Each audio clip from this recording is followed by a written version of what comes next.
Daniel is in New York, but not as we know it. For someone who reads numbers into everything, the city is giving him a strange vibe. Being in New York with all these huge skyscrapers, it's intimidating for me, and all the time I had this sensation that I'm being surrounded by nines. The number 9 is all around me. It can be a very nerve-wracking experience. Seeing objects as numbers is something Daniel has grown up with. It can be a little distracting, but it's also something he can use to his advantage. Daniel is going to meet the chess hustlers, but he won't be playing chess. Instead, he'll propose a memory game. Want to interrupt your game? I'm Daniel. He wants 5 minutes to memorize a board with 26 randomly placed pieces. And he's offering $10 for every mistake he makes. It's an offer they can't refuse. I was first having to imagine that it wasn't a chessboard but a sequence of numbers, and then I was experiencing the numbers as imagery.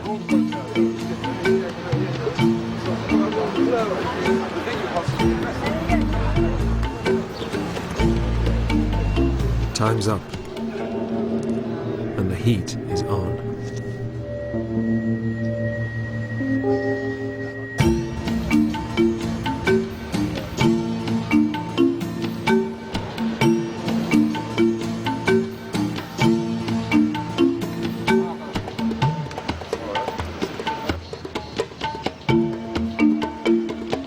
Okay, as good as I can do.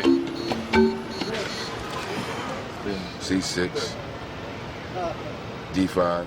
They scrutinize Daniel's positions, trying to find fault. H4, H6. That's right. I pretty much got it spot on. I think there was one piece I didn't put on the board. That's pretty good for being a non-chess player. And now for the hustle. Do you mind if we take the pieces off and test one of you two guys? Yeah. Because you're pretty good chess players. Well, like I said, I'm pretty impressed with you. I don't know if I can top you. Would one of you- Maybe my friend would like to do it, but I don't know if I can. Honestly, I don't know. We if I can give top you as much. We can give you an extra few minutes if you really want to study it. Okay. Okay. Yeah, it's fun. Okay.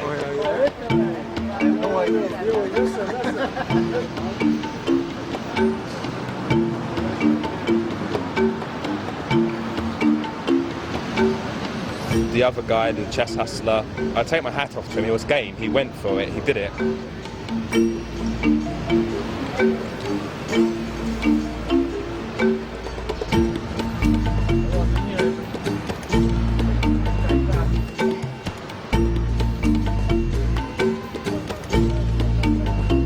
I was actually impressed, personally speaking. He did better than I thought he would do. F5, I think he made 9 mistakes. H4, H6. For me, that's amazing. All the pieces that you remembered in the right order. If he's not experiencing the pieces in any distinctive way, and yet he's able to do that, it shows that raw memory is really good. If you're talking memory, though, there's one man who's in a league of his own. He's the world's most famous savant, and Daniel's next stop en route to California.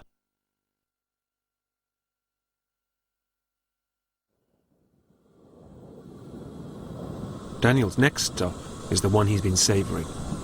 A meeting with the real Rain Man.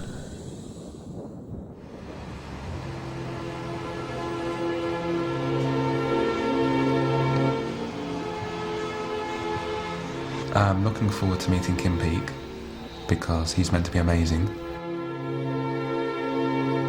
He was the guy that the Rain Man character was based on. This is really exciting for me because it's my first time meeting someone else with whom I have this bond. Daniel makes his way to Salt Lake City's public library, where Kim and his father are waiting for him.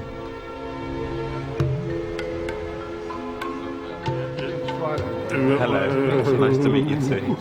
Let's walk down in here. We can have this. They head off to a quiet corner, where Daniel can find out more about Kim's stupendous memory. Time they moved in there. With total photographic memory, he remembers everything he's ever read.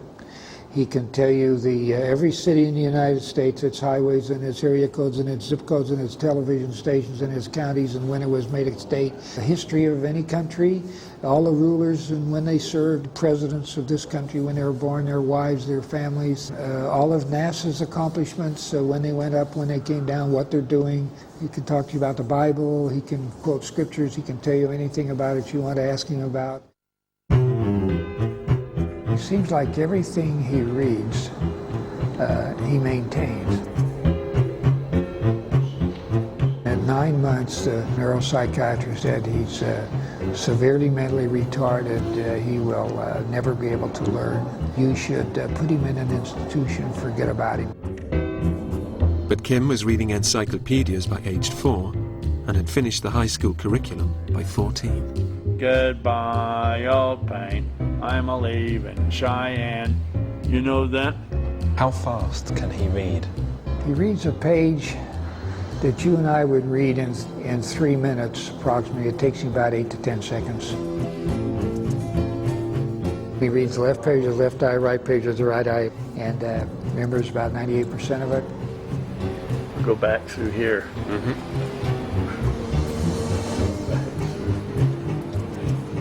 Kim, my birth date is January 31st, 1979. It was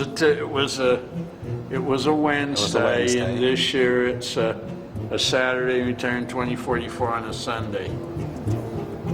What year did Queen Victoria become Queen? 1837 to 1901. Kim, if Winston Churchill was alive today, how old would he be? 130. And what day of the week would his birthday fall on this year? It would be on a Tuesday, the last day of November. In 1987, Kim met actor Dustin Hoffman and became the inspiration for the hit movie Rain Man. We went to Hollywood the next morning, and Kim spent the day with Dustin and all of his film friends. And it was amazing, all the things they asked him and all the things he knew. It was just like I hadn't known him before. There were so many new things that came out of him. Although I'm much older, you're still a fine man. Thank you. So are you. Yes. And he says you don't have to be handicapped to be different, because everybody's different.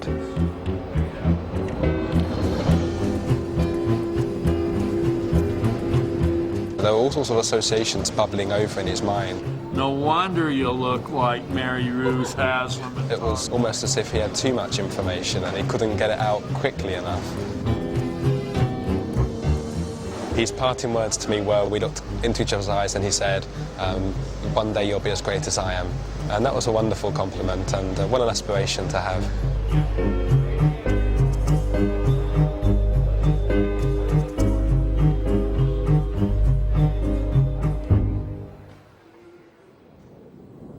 Before he encounters the scientists, Daniel is making one last stop.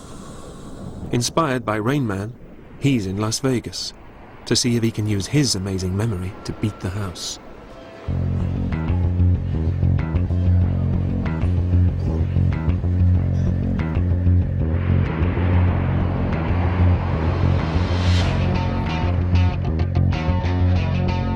For someone who hates crowds and flashing lights, it's an unsettling kind of place. I haven't actually been in a casino before. I play cards with friends sometimes. They don't like playing with me. In blackjack, the dealer has the advantage. And even for a card counter, it still comes down to chance.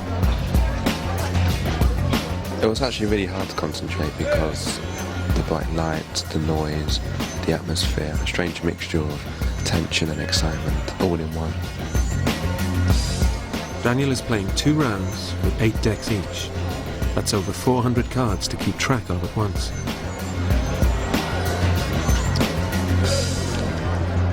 Round 1 is a disaster. Daniel's chips are disappearing fast. And memory alone just isn't giving him an edge. Eventually, he changes strategy and follows his instincts. At the end, I was just relying on intuition, the imagery as it flowed into my mind. At the most unpromising moment, Daniel decides to gamble. The house had a 10, which is a regal card, and I was given 2 sevens, and that's not a good hand, and it's particularly not a good hand against a 10. What I decided to do was split the sevens, an unusual move. Statistically speaking, not the best move, but something in my head was telling me to do that anyway because of the imagery that I was experiencing, and so I split the sevens, doubled my bet, was given a third card, and it also turned out to be a 7. And at this stage I wasn't really sure of the rules of the game because this is the first time I've played blackjack in a casino, so I asked, can I split those two?